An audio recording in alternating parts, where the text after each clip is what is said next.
श्री शिवाय नमस्तु भयम। दोस्तों, जैसा कि आप सभी लोग जानते हैं कि 6 अगस्त 2026 यानी गुरुवार को पड़ रही है सावन मास की कृष्ण पक्ष अष्टमी तिथि। और दोस्तों, यह वह तिथि है जो सावन मास में पड़ने वाली सबसे बड़ी तिथि है, क्योंकि यह गुरुवार के दिन पड़ रही है और इसका बहुत ही बड़ा और विशेष महत्व होता है। पूज्य गुरुजी ने कहा है कि अगर कभी भी मौका लग जाए और सावन मास की अष्टमी तिथि गुरुवार को पड़ जाए तो आप लोगों को 7 चने की दाल वाला उपाय तो अवश्य ही करना चाहिए। इन दोनों का संयोग बहुत कम आता है। और इसी के साथ मैं गुरुजी ने अपनी शिवपुराण कथा में बताया है कि इस दिन आपको 7 चने की दाल वाला उपाय तो आपको अवश्य ही करना चाहिए, क्योंकि ऐसा दिन पूरे साल में सिर्फ एक ही बार आता है। और दोस्तों, आप सभी लोग जानते हो कि गुरुवार अष्टमी तिथि का अगर सबसे बड़ा कोई उपाय है तो 7 चने की दाल वाला उपाय है। तो दोस्तों, इस गुरुवार अष्टमी तिथि के दिन आप लोगों को इस 7 चने की दाल वाला उपाय को जरूर करना है। बहुत सारे लोग होंगे जिन लोगों ने इस उपाय को ना किया हो, मतलब पूरा साल निकल गया, उन्होंने किसी भी दिन इस 7 चने की दाल वाला उपाय को ना किया हो। पर दोस्तों, आपके पास एक आखिरी मौका बचा हुआ है, जो कि 6 अगस्त गुरुवार अष्टमी तिथि के दिन है। तो इस दिन आप लोगों को इस वाले उपाय को जरूर कर लेना है। भले ही आपने मास भर इस उपाय को ना किया हो, पर अगर आपने इस सावन मास के गुरुवार अष्टमी तिथि के दिन अगर इस वाले उपाय को कर लिया तो आपको इस उपाय को करने का वो फल मिलेगा जिसकी आपने कभी कल्पना भी नहीं करी होगी। इसीलिए आप लोग इस वाले उपाय को एक बार जरूर कर लेना है, ताकि आप लोगों के हाथ से ये मौका ना जा सके और आपको इस उपाय को करने का फल मिल सके। दोस्तों, ये उपाय पंडित जी ने अपनी अभी की ही श्री शिव पुराण की कथा में बताया है, जिस उपाय को आज हम आपको बहुत अच्छे से समझाने वाले हैं। इस वीडियो को देखने के बाद इस उपाय को समझने के लिए आपको कोई और वीडियो को देखने की जरूरत नहीं पड़ेगी। तो चलिए दोस्तों, उपाय को शुरू करते हैं।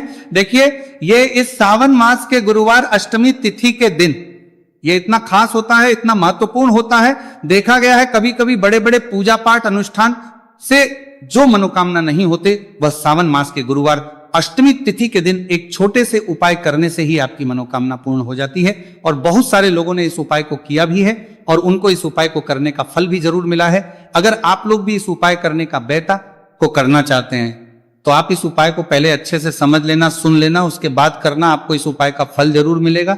और इस उपाय को कर लेने से आपके घर में चाहे किसी भी प्रकार और समस्या क्यों ना चल रही हो, आपको उसका कारण भी नहीं पता है कि भाई ये समस्या किस कारण से चल रही है, उसका कुछ भी कारण हो सकता है, जैसे पितृदोष हो सकता है या किसी भी तरह का मंगल दोष भी हो सकता है। तो इस दिन आप लोगों को यह वाला उपाय कर लेना है। यह एक ऐसा उपाय है जिस उपाय को अगर किसी विशेष दिन पर किया जाए तो भाई उस विशेष दिन का जो है वह तो हमें मिलता ही मिलता है, पर हमने उस दिन पर इस उपाय को है तो हमें उससे भी बड़ा फल मिलता है। और फल बहुत जल्दी मिलता है, क्योंकि आप इस उपाय को बहुत ही बड़े और विशेष दिन पर कर रहे हो। तो चलिए अब उपाय के बारे में बात करते हैं। लेकिन उससे पहले आप लोगों को यह जानना आवश्यक है कि आखिर यह उपाय किस समय करना है, किसको करना है और कैसे करना है। तो चलिए हम आगे आपको वीडियो में एक एक करके बता देते हैं। लेकिन उससे पहले अगर आप लोग हमारे चैनल पर पहली बार आए हैं या फिर मेरी आवाज आज पहली बार सुन रहे हैं तो हमारे चैनल को सब्सक्राइब जरूर कर लेना और इस वीडियो को लाइक करके कमेंट बॉक्स में श्री शिवाय नमस्तु भयम ओम नमः शिवाय जरूर टाइप कर देना। तो दोस्तों, इस 7 चने की दाल वाला उपाय को हमें इस गुरुवार अष्टमी तिथि के दिन कैसे करना है, किसको करना है, किस समय करना है और कहां पर करना है, ये सारे सवालों के जवाब आपको इस वीडियो में मिल जाएंगे। और जो ये देखेगा भाई, उसको 7 चने की दाल वाला उपाय जरूर करना चाहिए, क्योंकि इस दिन एक चने की दाल का भी बहुत ही बड़ा और विशेष महत्व होता है। और जब बात आंकड़ा है कि बात करना चाहिए जाए 7 चने की दाल वाला उपाय की, तो ये सोने पर सुहागा वाली बात हो जाती है और ये एक बहुत ही बड़ा उपाय हो जाता है इस गुरुवार अष्टमी तिथि का। तो अब दोस्तों, इस 7 चने की दाल वाला उपाय को आखिर करना किसको है, सबसे पहले हम लोग वो बात जान लेते हैं। तो देखो, घर की जो बड़ी माता होती है, उन माताओं बहनों में से कोई भी एक बड़ी माता बहन इस वाले उपाय को कर सकती है। और दोस्तों, अगर आप चाहे तो अपने घर में से सभी सदस्यों को भी इस उपाय को करवा सकते हैं। अगर किसी व्यक्ति की खुद की कोई मनोकामना है, खुद की कोई दुख और परेशानी है जो कि वो अपने लिए ही करना चाहता है इस वाले उपाय को, तो वो खुद अपने लिए भी कर सकता है। बाकी अगर कोई घर में से ऐसा है जो कि अपने पूरे घर परिवार की सुख और शांति के लिए ये वाला उपाय करना चाहता है, तो भाई वो भी कर सकता है, उसमें भी कोई वाली बात नहीं है। कहने का मतलब यह है कि इस उपाय को हर एक सदस्य भी कर सकता है और पूरे घर परिवार के सदस्य के लिए घर की बड़ी माताओं बहनों में से कोई एक माता बहन भी कर सकती है।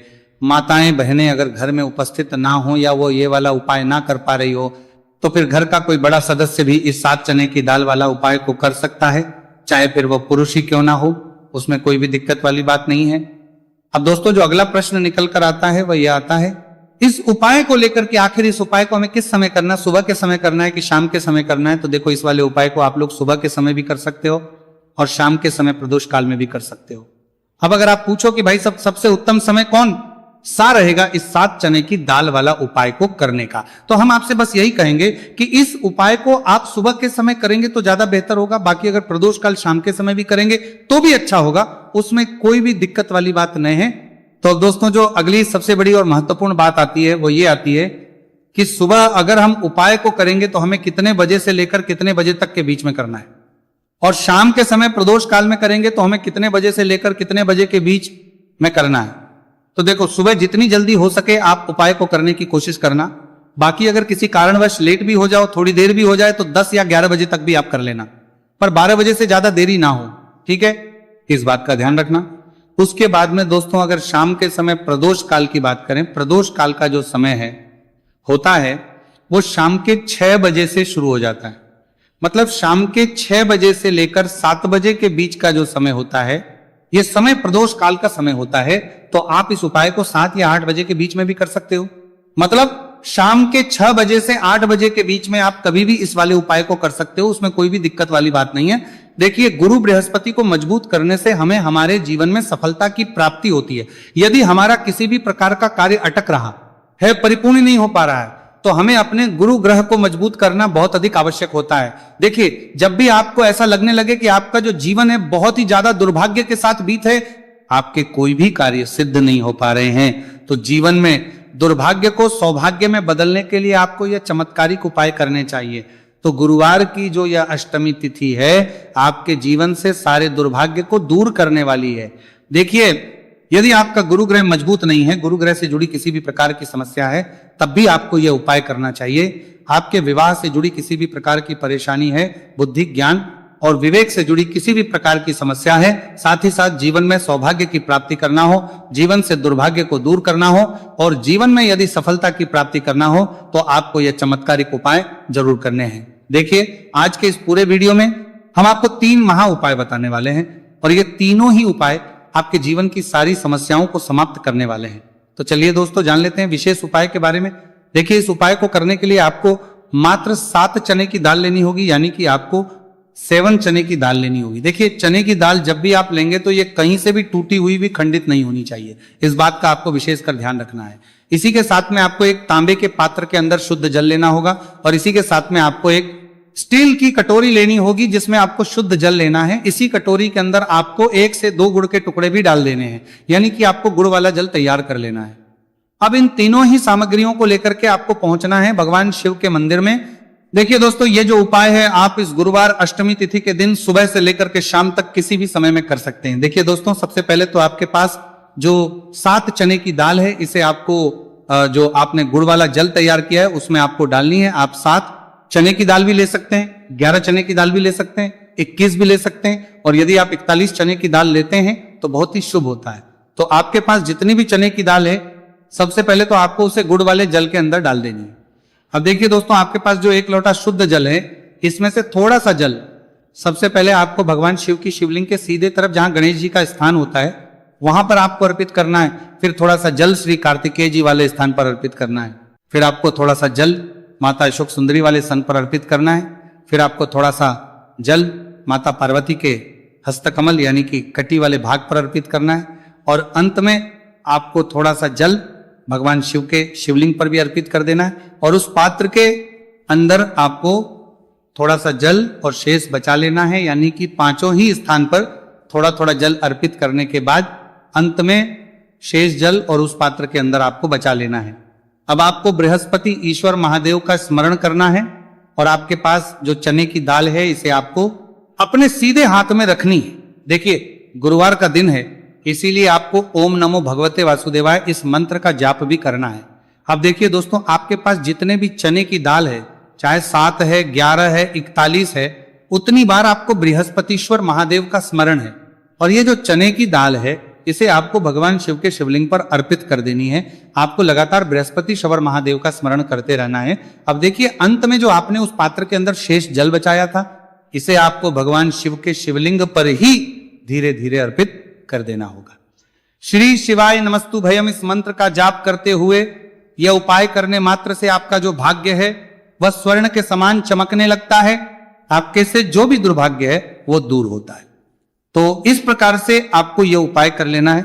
यह उपाय आप सुबह से लेकर के शाम तक किसी भी समय में कर सकते हैं। अब दोस्तों हम जान लेते हैं गुरु जी द्वारा बताए गए दूसरे उपाय के बारे में। देखिए इस उपाय को करने के लिए आपको सबसे पहले तो मात्र थोड़ा सा शुद्ध घी लेना होगा। देखिए आपको मात्र आधा चम्मच ही शुद्ध घी लेना है और इसी के साथ में आपको एक तांबे के पात्र के अंदर अपने ही घर से शुद्ध जल लेना होगा और इन सभी सामग्रियों को लेकर के आपको भगवान शिव के मंदिर में पहुंच जाना है। आप ये उपाय सुबह से लेकर के शाम तक किसी भी समय में कर सकते हैं। देखिए सबसे पहले तो आपके पास जो एक लोटा शुद्ध जल है इसे आपको धीरे धीरे शिवलिंग पर अर्पित कर देना है। श्री शिवाय नमस्तु भयम इस मंत्र का जाप करते हुए और बृहस्पतेश्वर महादेव का मन में स्मरण करते हुए। अब देखिए दोस्तों आपके हाथ की जो अंगूठे के पास वाली उंगली होती है, तर्जनी उंगली, उसमें आपको यह शुद्ध घी लेना है और इस उंगली से आपको शिवलिंग पर जहां माता अशोक सुंदरी का स्थान होता है वहां पर आपको इस घी से अच्छे से लेपन करना है। यानी कि माता अशक्त सुंदरी वाले स्थान पर आपको अच्छे से घी का लेपन कर देना है और आपकी जो भी मनोकामना है, चाहे आप अपने जीवन से दुर्भाग्य को दूर करने के लिए ये उपाय कर रहे हैं, जीवन सौभाग्य की प्राप्ति के लिए आपकी कोई मनोकामना हो, विवाह के लिए आपकी किसी भी प्रकार की कामना हो, जिस भी प्रकार की आपकी कामना है उसे परिपूर्ण करने के लिए आपको कोई प्रार्थना करनी है और इस घी का लेपन आपको माता अशोक सुंदरी वाले स्थान पर करने के लिए देना है। अब दोस्तों इस घी वाली उंगली को आपको कहीं भी साफ नहीं करना है, कहीं भी नहीं पहुंचना है, सीधे आपको अपने घर लेकर के आना है और इस घी की जो पहली बिंदी से आपको अपने मुख्य द्वार पर लगा देनी है और इस घी की बिंदी आप अपने घर में जहां भी आप धन रखते हैं वहां पर भी लगा सकते हैं। आपके घर में जहां कहीं भी रसोई घर है वहां पर भी आप इस घी की बिंदी को लगा सकते हैं। तो 3 जगह आप इस घी की बिंदी को लगा सकते हैं। आपके घर में कभी भी अन्न और धन की कमी नहीं होगी और आपके घर में जो भी क्लेश होगा वह भी समाप्त हो जाएगा। तो इस प्रकार से आपको दुर्भाग्य को दूर के लिए दूसरा उपाय करना है। तो चलिए दोस्तों अब हम जान लेते हैं तीसरे विशेष और अंतिम उपाय के बारे में। देखिए यह उपाय भी बहुत ही खास है, विशेषकर आपके भाग्य को उदय करने के लिए यह उपाय भी बृहस्पति शवर महादेव का ही होने वाला है और विशेषकर आपको यह उपाय भी गुरुवार अष्टमी तिथि के दिन ही करना है। देखिए इस उपाय को करने के लिए आपको सबसे पहले तो एक प्यारी सी और सुंदर सी बेलपत्र लेनी होगी। बेलपत्र लेते समय ध्यान रखें कि यह कहीं से भी कटी फटी खंडित नहीं होनी चाहिए। यदि आपको बेलपत्र नहीं मिल पाती है तो आप शिवलिंग पर चढ़ी हुई बेलपत्र को पुनः शुद्ध जल से धो करके उसका उपयोग कर सकते हैं। इसी के साथ में आपको एक तांबे के पात्र के अंदर शुद्ध जल लेना होगा और इसी के साथ में आपको आधा चम्मच या फिर उससे भी कम शहद लेना होगा। अब दोस्तों मात्र ये तीनों ही सामग्रियां लेकर के आपको पहुंचना है भगवान शिव के मंदिर में। मंदिर पहुंच पाने के बाद आप सभी को पता है कि बेलपत्र में 3 पत्तियां होती हैं और बेलपत्र की जो ये तीनों पत्तियां जिस डंडी से जुड़ी हुई होती हैं उस डंडी पर आपको अपने सीधे हाथ की चींटी उंगली के जो पास वाली उंगली होती है, नामिका उंगली, उससे एक बिंदी लगानी है। यानी कि तीनों पत्तियों को जोड़ने वाली जो डंडी है केवल उसी पर आपको शहद लगानी है। इसके बाद आपको ये जो बेलपत्र है इससे महादेव शिवलिंग पर अर्पित कर देनी है। श्री शिवाय नमस्तु भयम इस मंत्र का जाप करते हुए देखिए बेलपत्र की जो चिकनी साइड है वह शिवलिंग से स्पर्श होगी और इसकी जो डंडी है वह जलाधारी की ओर रहेगी।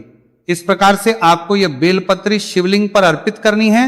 अब दोस्तों अंत में जो आपके पास एक लोटा शुद्ध जल है इसे आपको धीरे धीरे शिवलिंग पर अर्पित करना है। श्री शिवाय नमस्तु भयम इस मंत्र का लगातार करते हुए देखिए ये जल आपको एक विशेष प्रकार से समर्पित करना है। यानी कि ये जल आपको 7 बार में समर्पित करना है। यानी कि थोड़ा सा जल आपको समर्पित करना है, फिर आपको थोड़ी देर रुकना है, फिर आपको थोड़ा सा जल समर्पित करना है, फिर आपको थोड़ा रुकना है। इस प्रकार से आपको थोड़ा थोड़ा जल 7 बार में शिवलिंग पर और करना है। इस प्रकार से आपको 1 लोटे जल से ही ये जल समर्पित करना है, लेकिन को थोड़ा थोड़ा जल करके 7 बार में शिवलिंग पर यह जल अर्पित करना है और आपको लगातार बृहस्पतिश्वर महादेव का स्मरण करते रहना है। देखिए जैसे ही यह जल शिवलिंग से होकर के जलाधारी की ओर बह करके आएगा तो इस जल को आपको अपने सीधे हाथ में लेना है और इस जल का छिड़काव आपको अपने पूरे शरीर पर कर लेना है।